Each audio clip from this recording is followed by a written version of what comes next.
So today we received some fight news out of nowhere that Charles Oliveira will be returning October 11th to headline the Rio de Janeiro fight night against Rafael Fiziev. And I got a lot of mixed thoughts on this. We're going to talk about it in this video. I'm going to break down this fight. I'm going to express my concerns. We're going to talk about this because, guys, I sat up here after the brutal KO loss to Ilia. And I am not surprised that Charles is taking this fight, number one. But number two, I was so adamant about Charles, just take some time, dude. Take some time, right? And we know that fighters, especially at the top of the food chain in the sport, especially guys with the big names, they get kind of, I don't want to say baited back by the UFC, but they get kind of sweet talked by the UFC, right? Volkanovski coming back early against Ilia, which we're going to talk about that stuff and kind of how that, messes with our minds a little bit in this video. But I'm nervous, man. I'm absolutely nervous. Now, I will say this. I was so caught off guard by, one, the announcement coming out of nowhere, but the matchup, right? I was, after we heard Max Holloway on his YouTube channel saying, look, it's not looking good. I'm probably out for the rest of the year. Then I was like, okay, Charles, after losing to Ilia, was pretty adamant about kind of wanting to get back in there. He wants to, right the wrong after getting flatlined by Ilia. So I was very much anticipating we would see him again this year, even though I didn't want that.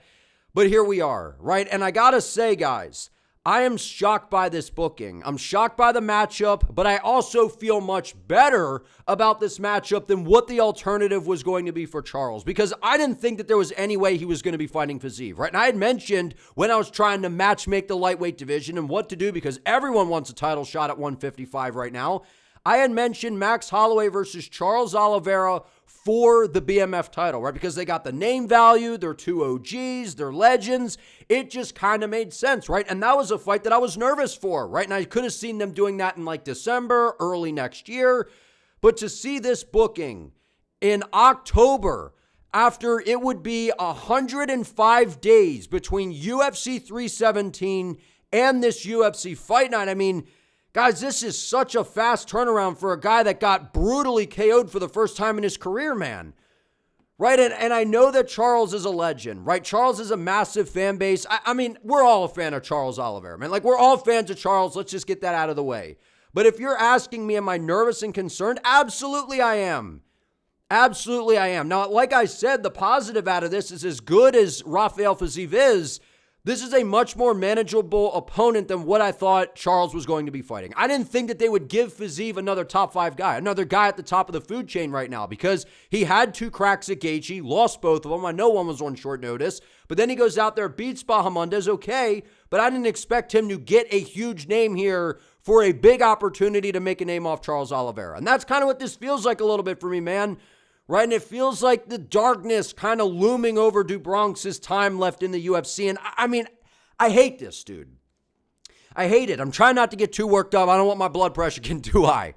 But I mean, I'm getting worked up because we see this in the UFC, man. We see this, and I know that people are out there right now going, oh no, all hope is gone. Charles is coming back so soon. The UFC's trying to bait him into this so he loses to Rafael Fiziev and they can continue to build the future of the division. And that's what we see, right? We see these, the old heads, the OGs, like a Charles in this position, and then we get the young, up-and-coming guy that's got some flash, right? Rafael Fiziev's got that fun style, the Muay Thai, he's fast and he's exciting, right? In both fights with Justin Gaethje, they were outstanding. But it just feels like there's this dark cloud looming over Charles to where you get flatlined by Ilia, you're coming back too soon, and you're going in there against one of the more ferocious strikers in the division, and it just feels like the UFC is trying to build their next guy, man. It just does. It just does. But I got some good news for you in this video, and I hope that is not what is going on in this video. I mean, it could just be the UFC's just booking it on, it's in Brazil. They're trying to give Charles, he stepped in against Ilia, which that was a bad matchup for Charles. We all knew that. I've been telling you guys that for a while. This is a manageable fight for Charles, and I get it's in Brazil. He's a massive star. This scares the absolute shit out of me, dude. It does. And every time we see this, right, when Kamaru Usman fought Joaquin Buckley, right? We saw Usman go out there and show levels, but it was still the feeling of, well, they're trying to build up Joaquin Buckley. He's on a crazy win streak, right? That's what this feels like to me.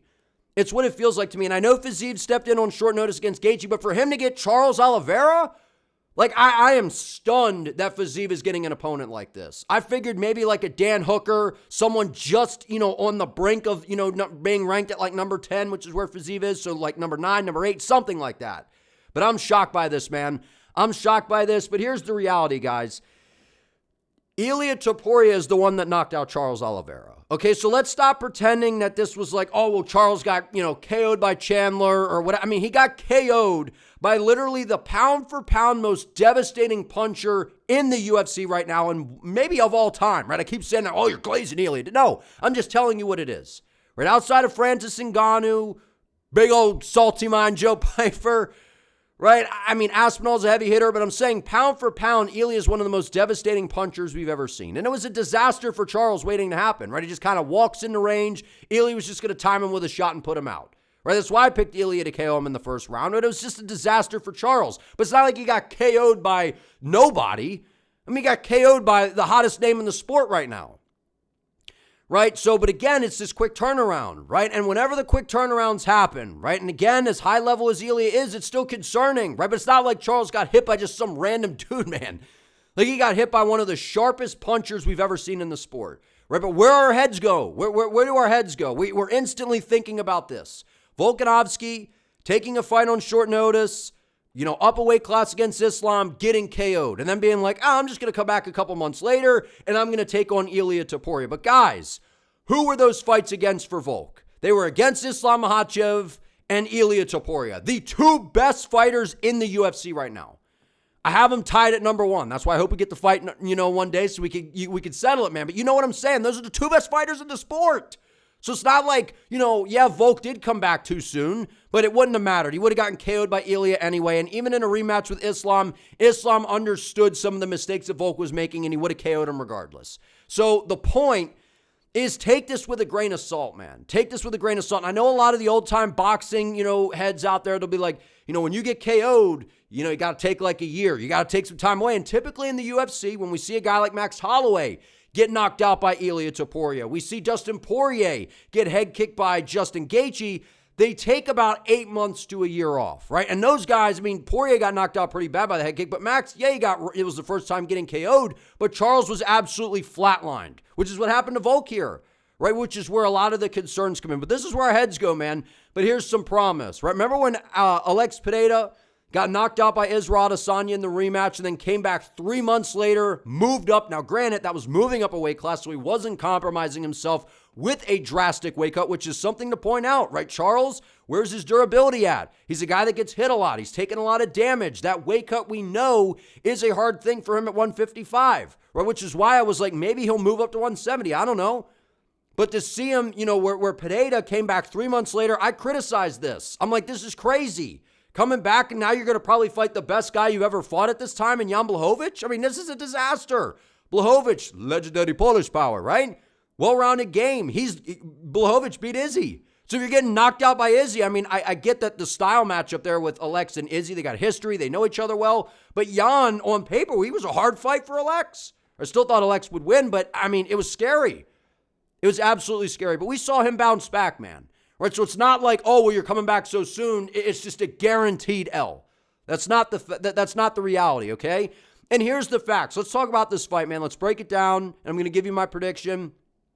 This is Muay Thai style versus Muay Thai style. Now, while they both display excellent Muay Thai technique, they are very different, right? Where Charles Oliveira, he's got a lot more of the traditional Thai base, right? Where he kind of just walks forward. He's very light on that lead leg, bouncing it up and down. He's got that, the binoculars up, right? What we call binoculars up. He's got that, the high guard, moves forward, not a ton of head movement, which is what I've always said about a lot of the Thai fighters. They don't have particularly good boxing defense. And that's what Ilia was going to be able to exploit. That's where Charles runs into trouble. He gets rocked by guys that have good hands. And Fiziev's got good hands, man. He may not have the most thunderous power, but he still has good hands. He does. Right? And then Fiziev's Muay Thai style, he's probably the better overall Thai fighter. Right? This guy has experience doing that prior to coming to the UFC. Remember the crazy leanbacks? You know what I'm saying? He's like he's in the Matrix out there. His defense is excellent. right? But he's kind of adapted his Muay Thai style better suited for MMA in a way in terms of the overall MMA striking. A little more bladed, a little bit of a wider stance, keeps the same fundamentals. But stylistically, I mean, this is super intriguing, man. Super intriguing, but what kind of throws a question mark over it is the fact of where is Charles going to be at after coming out, not after a knockout loss, not after just a loss, a brutal flatline KO loss. That's the difference here, right? So it's not like something we could just glance over like, I got a KO, but he's coming back, it'll be fine. No, we got questions, man. Where's the durability of Charles going to be? Where's his confidence going to be at? Because Charles, he was always this guy that, would get hit, dropped, and then he would eventually come back. What's going to happen if he gets rocked in this fight? It's going to be that old vintage Charles, right? Because we've seen that if you're not afraid to entertain the ground game with Charles and you follow him there, we saw Ilia have some good success on the ground. We saw Islam rock him on the feet and then submit him. But most of the guys, they're afraid to go to the ground. And I don't anticipate Fiziev wanting to follow Charles to the ground. So this, I think, is going to look a lot like some of these other matchups that we're used to seeing with Charles, right? And here's the good news, right, for Charles Oliveira and the fans. Here's the good news, man. When we talk about Rafael Fiziev, as good of a fighter as he is, as entertaining as he has been in the UFC, I know he's had some ups and downs recently, had the injury in the Gamrot fight, and he's lost to Gaethje, but outside of that, I mean, he's been pretty spectacular. He's been pretty spectacular, and what we see, actually, is he's a very well-rounded mixed martial artist. Now, we know he's a striker. We know he's got lightning fast combinations on the feet. His kicks are devastating. They are fast. He mixes up his shots very, very well. But he has a questionable gas tank. Right now, I say questionable because we did see him in I believe it was a 5-round fight against RDA, right? So we've seen him in a more lengthy fight, but he was able to get a finish there, right? So when you're looking at fighters and they're stepping into this massive 5-round moment, the cardio is something to factor in here. And for a guy that rapidly fatigues in all of his fights, especially when he gets into these, guns blazing firefights, this guy slows down, man. He does. And I know that the second one against Gaethje was on short notice, but he was even slowing down in the first one. He slows down in his fights. He does. Now, I think to me, it looked a little bit better against Bahamondes, but this is 5 rounds, man. And, for as much as it's like, okay, well, Charles has the experience, this is 5 rounds, you can't just bank on Fiziev gassing out. But I do think that that's a reality, him slowing down for sure. But his speed and the hard combinations that he throws, man, like him getting to the inside, working some of these shots, Charles is super hittable. That scares me. But the big thing that I have in red here is he's got an overrated danger factor, man. Like when Fiziev, he knocked out RDA. He's done some great things like in the Moicano fight, right? But he's not this, one-hitter quitter starching knockout artist in the lightweight division. That is not the reality of Rafael Fiziev's game. It isn't. It's finesse. It's, whoa, did you see that? Right? Take some notes, man. So when you go to spar on Monday, you can try some of these Fiziev combinations. That's what it looks like, right? It's like art in motion. It's kind of like Petr Yan, right? Petr Yan, I'm a massive fan of him and his style, but when's the last time he's knocked somebody out? That's kind of what we have with Fiziev. It occasionally happens and it can happen, but that isn't the reality of Rafael Fiziev fighting. When he's fighting the cream of the crop in the weight class, he's not knocking anybody out, as of right now at least. So the overrated danger factor, I think, is people are overrating how dangerous he actually is. I know he's good on the feet and he's super skilled. Don't get me wrong. But he's not this thumper that goes in there and just starches everyone. So stop acting like he is, all right? And then here's the reality with Charles. Charles is obviously a championship-level fighter, man. He's got crazy experience with a much more dangerous skill set than Rafael Fiziev, right? Justin Gaethje has been on the record saying, the hardest I've been hit is Charles Oliveira. When he hit me, man, it was just doing something to my brain or whatever the hell, Gaethje was describing it as. But he was basically saying that Charles, he could thump, man, right? And that right hand of Charles, it's nasty. He hurts guys. He's got nasty elbows. He landed a nasty elbow on Ilia Topuria, right? He's got good knees. He works the body well. And if you're someone like Fiziev who tends to slow down, Charles will take advantage of that. He'll work you in the clinch, man. We saw him do that against Dustin Poirier very well. Push you up against the fence, pressure you, land good knees to the body, start to take some wind out of your sail. And he's way more dangerous. He's the most prolific finisher in UFC history. He's got power on the feet. He's got very good front kicks, good knees, good elbows. He can hurt you anywhere on the feet, man. And then he has excellent submission skills. We already know that. I don't need to tell you that. But the big question is he's coming back soon. And Charles is bad defense. That's the reality. But the truth is Charles is way more dangerous than Rafael Fiziev. Even at this point in their careers, he is. Charles is a finisher. Where Fiziev, he can finish you, but we haven't seen it against the cream of the crop in the weight class. And Charles is clearly the cream of the crop. And when we saw Fiziev in there against a guy like Gaethje, even a guy like Bahamondes, who I know is a rangy, dangerous prospect on the rise in the weight class, Fiziev was able to go out there and beat him, which I picked Fiziev to win that fight because of his inside boxing skills and because of how high level of a striker he is. This is a different kind of fight, man. This is 25 minutes. Charles Oliveira has all the experience. He's way more dangerous than Rafael Fiziev still at this point in their career. And here's what we typically see from Charles against dangerous strikers. Now, I know he got rocked and dropped by Islam and submitted. I know he obviously got KO'd by Ilia Topuria. We get that. But this is normally what we see. We see Charles get hurt. He gets dropped, which is a very good possibility that happens against Fiziev. Fiziev lands a nasty combination, gets to the inside, lets some of those boxing combos rips, clips Charles, knocks him down. Right? We know that Fiziev is a pretty underrated ground game, right? He even took Gaethje down and put him in some bad spots right in the second fight, right? So his ground game, and he's got very good takedown defense. So Charles is coming out looking to grapple, which is what I think he's going to try to do. It's not going to be so easy against Fiziev, at least early on, but I expect Fiziev to fade as the fight goes. Right, but typically Charles Oliveira against dangerous strikers, he gets rocked and dropped, and then after that, he tends to build into the fight, which is why he ran into problems against Ilia, because you can't take that shot and then rely on yourself to kind of wake you up and work into the fight. You can't do that against a guy like Ilia. Right, but all these guys, they had success against Charles, and then we saw the avalanche of Oliveira, take over, get to the back, submit these guys, right? And against Michael Chandler, the first time he was in a lot of trouble, came out in round number 2, acted like nothing happened, knocked him out, right? And then he goes out there the second time against Chandler. Yeah, he wasn't able to finish him, which it's not a great look considering what Paddy Pimblett just did to Chandler, but it was still total domination by Charles, right? And we got to see the evolution in his grappling and his wrestling skills, right? So I feel like Charles is going to come in with a grapple-heavy game plan, man, right? He's going to try to cause that car crash, try to get in the face of Rafael Fiziev, try to make this thing ugly. Don't just allow Fiziev to sit on the outside and be all fast. And at the end of the day, I do think Charles wins this fight, man. I think he wins this fight, and I think that he finds a submission later in the fight, right? Mid to later rounds, because I really feel like, listen, I was nervous about this, and I didn't want to see Charles come back this year. I wanted to see him take some time, but I get it. He's got a lot of miles on him. He's been in the UFC for forever, right? And I'm sure the UFC was kind of like prying at him, like, hey, man, we're heading to Brazil for a fight night. Can you headline? Can you headline? And this is kind of I don't want to say a once-in-a-lifetime opportunity, but this is a huge opportunity. Given where Charles is at in his career, this may not happen again. And this has been a pay-per-view guy for how long in Charles? Headlining a fight night, which the fight nights are getting bigger and bigger these days now that the UFC is venturing out of the Apex. But I truly believe that Charles, as long as he doesn't go bum rushing into range, learns a little something from the Ilia fight, right? Don't just do what we knew you were going to do. Right, but Fiziev doesn't have that one-hitter quitter power, man. Now, we're going to find out, is Charles' chin completely gone? I don't think it is.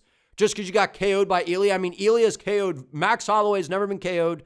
Volkanovski had never been finished at 45, and then knocks out Charles Oliveira. Right, so the guy's power is different. It's his timing. It's his technique. Fiziev does not have that in his hands. He's got good boxing, and he is dangerous on the feet, and it still scares me because, when you're coming off of a KO and now you got a quick turnaround, it's always scary.